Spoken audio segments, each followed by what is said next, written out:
Na-try mo na ba to? Kung hindi pa, manood ka muna.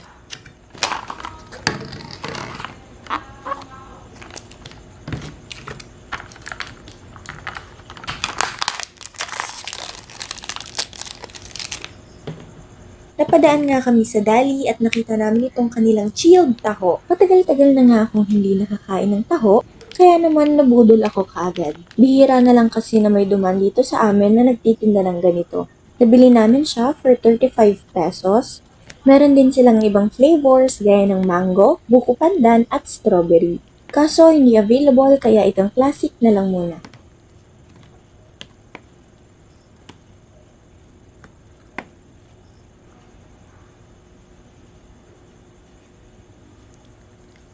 Masarap naman siya, lalo na yung arnibal, kuhang-kuha ang lasa. Yung silken tofu naman, medyo may pagka-gelatinous ng very light yung texture niya. Hindi kagaya ng nilalako sa labas na natutunaw na agad sa bibig. Para sa akin, pwedeng-pwede na siya, lalo na sa mga biglang na-crave ng taho.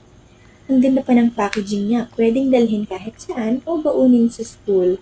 Kung may gusto pa kayong ipatry sa amin, i-comment nyo lang dyan sa baba. Thank you for watching!